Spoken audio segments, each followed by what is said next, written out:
ఇలా దిగులుగా కూర్చుంటే ఎలా చెప్పు? ఇలా బాధపడితే వచ్చేదేముంది? నాకు పిల్లలు పుట్టరని డాక్టర్ చెప్పే సంవత్సరం అవుతుంది, కానీ మీరు మాత్రం మీ నిర్ణయాన్ని మార్చుకోవట్లేదు. అంటే ఇప్పుడు ఏమంటావు? నన్ను మళ్ళీ పెళ్లి చేసుకోమంటావా? అవును, మీరు మళ్ళీ పెళ్లి చేసుకోవడమే కరెక్ట్. ఎందుకంటే మీ ఇంట్లో మీరు ఒక్కరే సంతానం. పిల్లలు లేకపోతే మీతో మీ వంశం ఆగిపోవాలా? వంశం ఆగిపోతే ఈ ప్రపంచం ఏమైనా మునిగిపోతుందా? నువ్వు పిల్లల దాకా వెళ్తున్నావు. అసలు పెళ్లి కాని వాళ్ళ సంగతి ఏంటి? వాళ్ళ సమస్య వేరు, మన సమస్య వేరు. ఏ తల్లిదండ్రులైనా తమ వంశం తమతోటి ఆగిపోవద్దని వృద్ధి చెందాలని కోరుకుంటారు. అత్తమామలు కూడా అదే కోరుకుంటున్నారు. వాళ్ళ కోరిక తీర్చడం మన ధర్మం కాదా? పిల్లల కోసం నేను మళ్ళీ పెళ్లి చేసుకొని నీకు అన్యాయం చేయడం నాకు ఇష్టం లేదు సీత. నాకు అన్యాయం చేస్తున్నారని ఎవరంటున్నారు? నేనే మిమ్మల్ని మళ్ళీ పెళ్లి చేసుకోమంటున్నాను. ఇప్పుడు నీకు అర్థం కాదు సీత.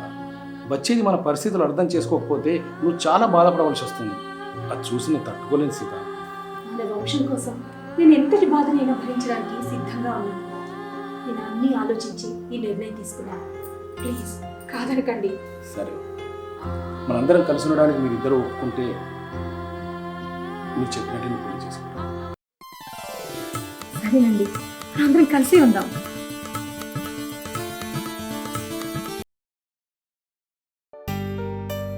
సీత రెడీ కదా? అవి అక్కయ్య తీసుకుని రిజిస్ట్రేషన్ ఆఫీస్కి వెళ్తున్నాను. రిజిస్ట్రేషన్ ఆఫీస్ కా? అయితే నేను కూడా వస్తా. అక్కడికి నువ్వు వచ్చి ఏం చేస్తావు? మరి అక్క వచ్చి ఏం చేస్తుంది? నేనంటే అక్కడ సంతకం పెట్టాల్సింది ఉంది. నువ్వు చేంజ్ చేస్తావు. మేము తొందరగానే వస్తాం, నువ్వు ఇంట్లోనే ఉంటావు. అంటే మీరు అసలు ఎందుకు వెళ్తున్నారో నాకేం అర్థం కావట్లేదు. అది కాదు, నేను రియల్ ఎస్టేట్ వ్యాపారం చేస్తున్నాను కదా, భూములు కొంటూ అమ్ముతూ ఉంటాను. ఈరోజు ప్లాట్ అక్క పేరు మీద రిజిస్ట్రేషన్ చేశాను, అందుకే వెళ్తున్నాను. ఆహా, అంటే భూములన్నీ అక్క పేరు మీద ఉంటాయన్నమాట. అవును అభి, సీత పేరు మీద చేస్తే నాకు వ్యాపారంలో చాలా కలిసి వస్తుంది. అదే నా అదృష్టం, అందుకే తన పేరు మీద చేస్తున్నాను. అంటే భర్త రెండో పెళ్లి చేసుకున్నాడు కదా, రేపు సరిగ్గా చూస్తాడో చూడడో అని ముందు జాగ్రత్తగా స్థలాన్ని నీ పేరు మీద చేపించుకుంటున్నావా? ఏం మాట్లాడుతున్నావు అవి? ఇలాంటి ఆలోచన నాకు కల్లో కూడా రాలేదు. అయినా స్థలాలన్నీ నా పేరు మీద రాయించుకున్నంత మాత్రాన నేను ఏం చేసుకుంటాను చెప్పు? అభి, నువ్వేం మాట్లాడుతున్నావు నీకు అర్థమవుతుందా? నెల రోజుల నుండి నేను అన్ని అర్థం చేసుకుంటూనే ఉన్నా, కానీ మీకే ఒక విషయం అర్థం కావట్లేదు. రెండో భార్య అయినంత మాత్రాన అన్నిటికీ బెండ్ అవుతాను అనుకోకండి. నేను ఎప్పుడు ఫస్ట్ అనుకుంటా, అది మీరు తెలుసుకుంటే బెస్ట్. ఇప్పుడు నీతో మాట్లాడే టైం నాకు లేదు, రిజిస్ట్రేషన్ టైం అవుతుంది. సీత, మనం వెళ్దాం కదా, వచ్చాక మాట్లాడదాం. ఓకే?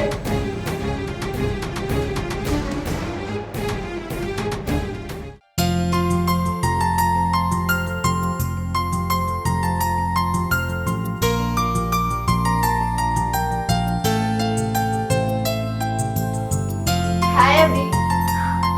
హాయ్ లాస్యా. బాగున్నా? కూర్చో. ఇంకా ఏంటి విశేషాలు? ఏమున్నాయి, రాగానే మీ గురించి తెలిసి చెప్పాలని వచ్చింది. ఏదో అట్లా జరిగిపోయింది. అసలు పెళ్ళికి నువ్వు ఎక్కువ ఒప్పుకున్నావే, అందులో సెకండ్ హ్యాండ్ ఏం చెప్పమంటావే? నా గురించి నీకు తెలియంది కాదు. అనారోగ్యంతో మా నాన్న నన్ను చదివించలేకపోయాడు.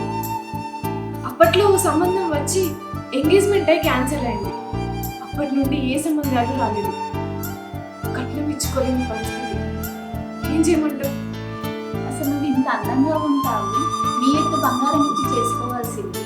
అసలు నేను కట్నం అడిగింది ఎవడే? నేను అందంగా ఉంటేంది, బీద వాళ్ళ ఇంట్లో పుట్టడమే నాకు శాపమేమో. పోనీలేవే, నేను అడ్జస్ట్ అవ్వాలనుకున్నాను, అయ్యాను. ఇంకా దాని గురించి వదిలే. ఏమో, నిన్ను చూస్తే చాలా బాధగా ఉంది. నాతో పాటు చదువుకుంటే నువ్వు కూడా జాబ్ చేసేదానివి. అంటే నీకు ఇప్పుడు జాబ్ వచ్చిందా? అవునే, జాబ్లో జాయిన్ అయిపోతాను. అవునా? కంగ్రాట్స్. థ్యాంక్స్. నీకు ఇష్టమని చెన్నై నుంచి స్వీట్ తెచ్చానే.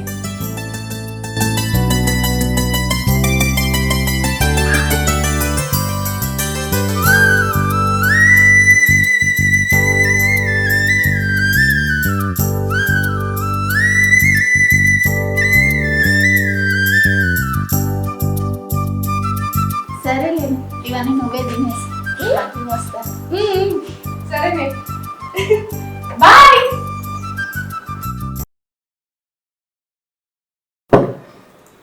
అబిత, ఈరోజు వంట నేను చేస్తాను. ఎందుకు? ఆయనకి సొరకాయ పప్పు అంటే చాలా ఇష్టం, అందుకే నేనే చేస్తాను. అది నువ్వు చేసుడు ఎందుకు? నేనే చేస్తా. నేను సొరకాయ పప్పు మంచిగా వండుతా అంటాడు, అందుకే నేను చేస్తాను. అంటే నేను చేస్తే మంచిగా ఉండదా? ఓహో, పాత రుచులు చూపించి పక్కకు తిప్పుకోవాలని చూస్తున్నావా?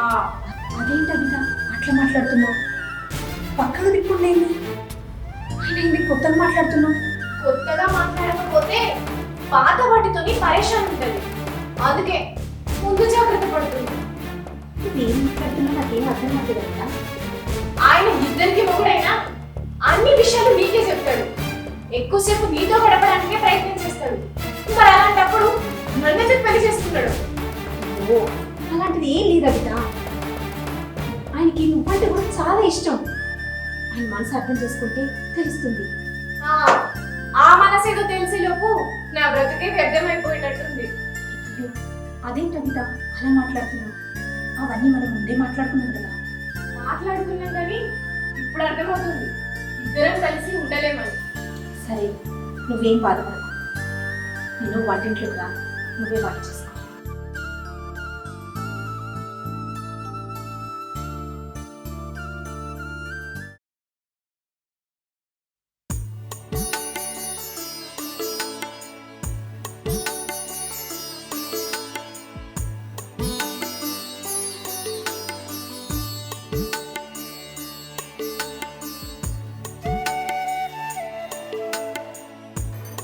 రేపు రిజిస్ట్రేషన్ ఆఫీస్కి వెళ్దామా? రిజిస్ట్రేషన్ ఆఫీస్ కాదు, ఎందుకు? ఉన్న ఆస్తులన్నీ మన బాబు పేరు మీద రిజిస్ట్రేషన్ చేయడానికి. ఇప్పుడు ఆ విషయాలు ఉన్నది వాడు ఒక్కడే కదా, ఉన్న ఆస్తులన్నీ వాడికి కదా. కదా, అదే నేను రిజిస్ట్రేషన్ చేయమంటున్నా. నీకేమైనా పిచ్చా? మనకు ఉన్నది ఒక్కడే బాబు కదా, ఉన్నాయి వాడికి చెందుతాయి కదా, ఇందులో అనుమానం ఎందుకు నీకు? అనుమానం కలిగిస్తున్నది మీరు. ఇప్పటికి ప్రతి విషయం అక్కని అడిగే చేస్తారు, అన్ని ఆమెకే చెప్తారు. రేపు పొద్దున ఎవరు ఎలా మారుతారు ఎవరికి తెలుసు? సీత నీకంటే ముందు నన్ను పెళ్లి చేసుకుంది, ఆ విషయం నువ్వు మర్చిపో. ఇంట్లో ఏ విషయమైనా సీతకు బాగా తెలుసు, అందుకే తనతో డిస్కస్ చేసి ఏ నిర్ణయమో తీసుకుంటా. ఇందులో తప్పేమని చెప్పు. తప్పేం లేదు కానీ ఒకటి గుర్తుంచుకోండి, కొత్త క్యారెక్టర్ చేస్తున్నా కదా అని తక్కువ అంచనా వేయకండి. అసలు అవిత అలాగే ఉంది, నెగ్గేదాకా తగ్గను. ఆ గురించి మీతో ఎందుకు గొడవపడుతున్నారు? ఏమండి, మన ఆస్తులన్నీ బాబు పేరు మీదే రాయించండి. ఇక నుండి ప్రతి విషయం చెల్లితో చెప్పండి, అన్ని వ్యవహారాలు తను చూసుకుంటుంది. ఇంకోటి, ఇక మనం కలిసి ఉండడం కుదరదండి.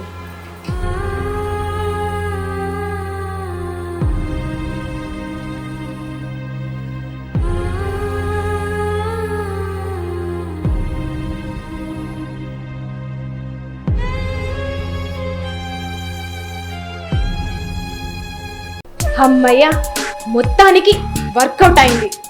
పవర్ లేని చెవులు ఫస్ట్ వచ్చిన ఏ లాభం, వెనుక వచ్చిన కొమ్ములకే వేటాడే శక్తి ఉంటది.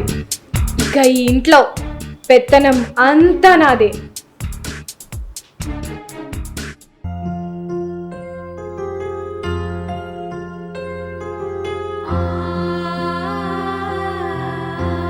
దుగరాకి నిర్ణయించుకున్నావా?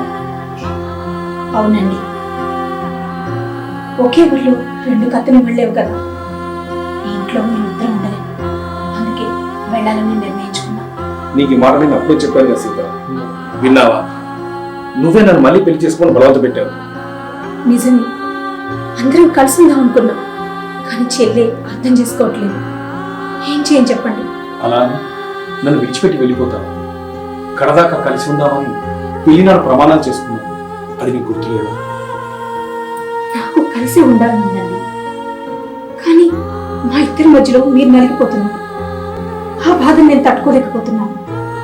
నేను ఎక్కడున్నా పర్వాలేదు, నేను సంతోషంగా ఉండాలన్నదే నా కోరిక. నువ్వు లేకుండా నేను ఎలా సంతోషంగా ఉండగలను సీత? బాగున్నాడు కదండి. అయినా నేను లేకపోతేనే చెల్లెలు మిమ్మల్ని బాగా చూసుకుంటుంది. అయినా నేను ఎక్కడికి వెళ్తాను చెప్పండి, మా ఇంటికే కదా.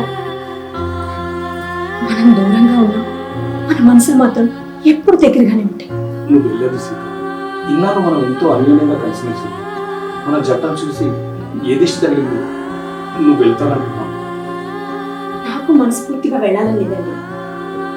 మీ ప్రేమకు దూరం కావడం నాకు ఇష్టం లేదు. కానీ ఏం చేస్తాం, మిమ్మల్ని నరకం నుంచి తప్పించడానికి నేను ఏ నిర్ణయం తీసుకున్నాను. సీత, బాబు కోసమైనా ఉండిపోవచ్చు కదా.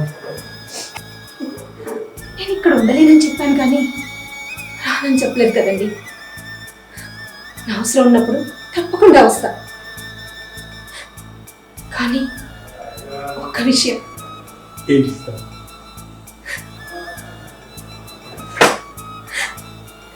నేను ఉన్నానని మాత్రం మర్చిపోకండి.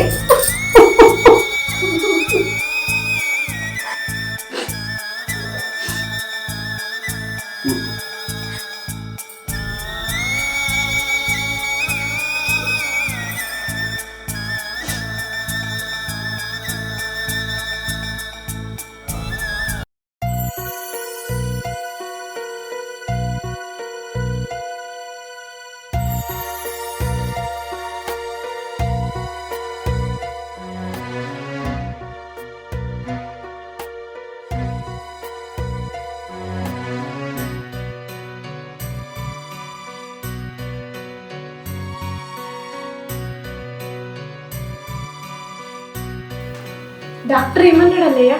2 కిడ్నీలు పూర్తిగా ఖరాబ్ అయినాయట. అయ్యో, ఇప్పుడు ఏం చేసాడు మరి? ఏ జన్మలో చేసుకున్న పాపం ఇప్పుడు నాకు ఈ పరిస్థితి తీసుకొచ్చింది. అయ్యో, మీరేం బాధపడకండి. కిడ్నీ మార్పిస్తే మంచిదన్న డాక్టర్. మరి డాక్టర్ చెప్పినట్టు కిడ్నీ మార్పిద్దాం.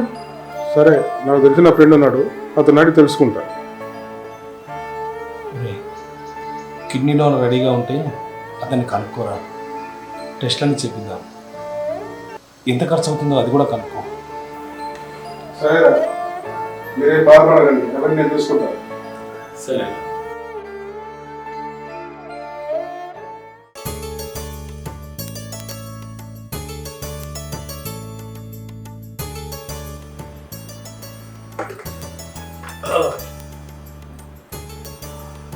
ఆరోగ్యం ఎలా ఉందిరా?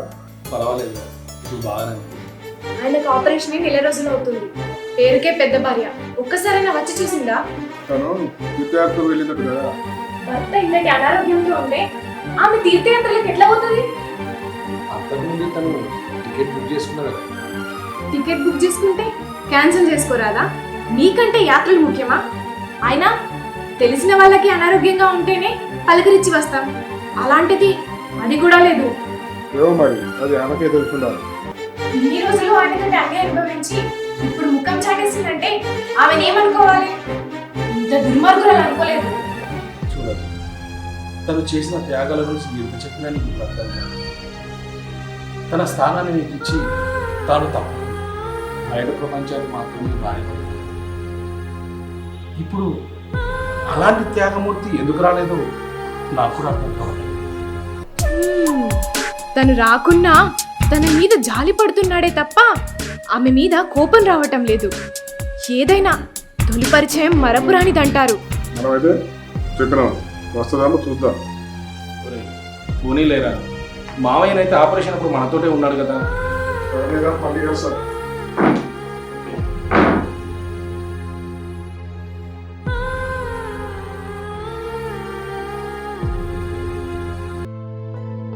నమస్తే మావయ్య, రండి కూర్చో.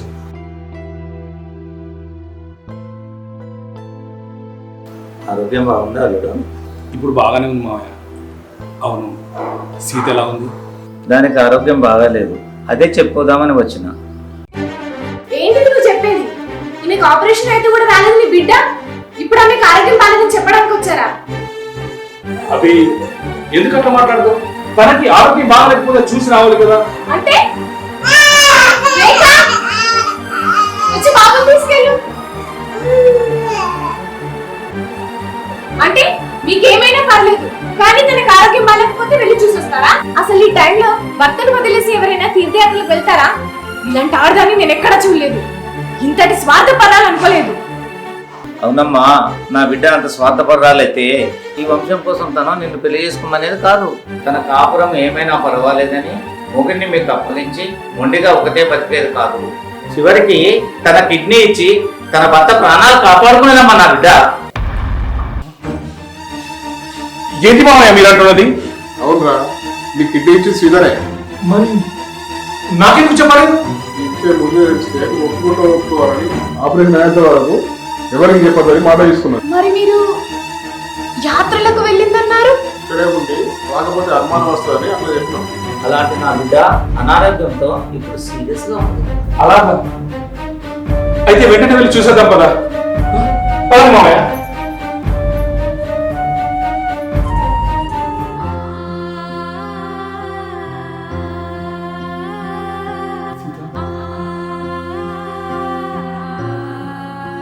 ఏంటి సీత, ఎందుకు ఇలా చేశావు? నాతో ఒక్క మాట కూడా చెప్పకూడదా? చెప్తే మీరు ఒప్పుకోరని. నాకేమైనా పర్వాలేదు, మీరు బాగుండాలని చేశాను. నువ్వు తీర్థయాత్రలకు వెళ్ళావని నిన్ను అపార్థం చేసుకున్నా అక్క. ఆయన కోసం ఇంత త్యాగం చేస్తావనుకోలేదు. నా ప్రాణాలు నిలబెట్టడం కోసం నీ ప్రాణాలు పరంగా పెట్టావా? ఏమిచ్చి నీ రుణం తీర్చుకోరు సీత? భార్యాభర్తల మధ్య ఉండాల్సింది రుణబంధం కాదండి, ప్రేమ బంధం. ఆ బంధం ఇప్పుడు ఆఖరి రోజుల్లో ఉంది.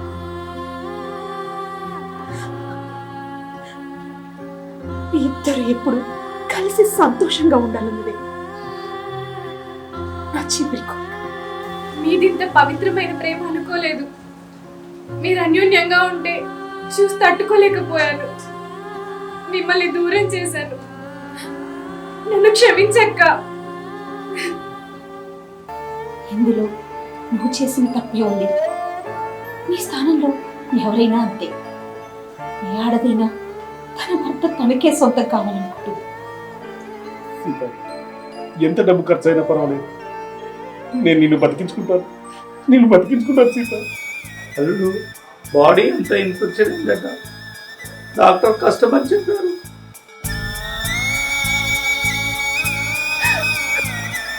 అయ్యో భగవంతుడా, ఇప్పుడు నేను ఏం చేయాలి? ఎవరెప్పుడు కలుస్తారో, ఎవరెప్పుడు విడిపోతారో ఎవరికి తెలుసండి. అంతా ఇది ఆడే నాటకం. నాది నా వాళ్ళు అన్న ఈ మమతలు ఉన్నంతకాలం మనుషులకి బాధలు తప్పవు. ఇదంతా నాకు ముందే తెలిస్తే ఇంత దాకా రానిచ్చేవని కాదు కదా సీత.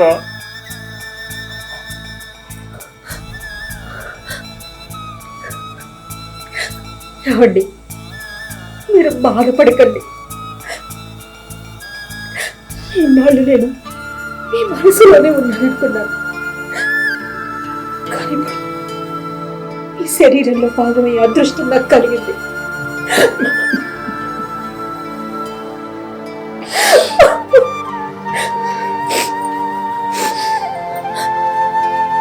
మీరన్నారు కదండి, కడదాకా విడిపోకుండా మనం కలిసే ఉందామని. ఇప్పుడు కడదాకా నేను మీతోనే ఉంటాను.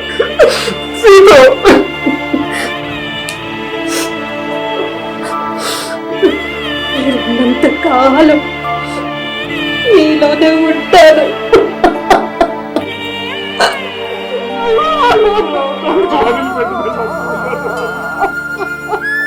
ఏ బంధం ఎన్నాలో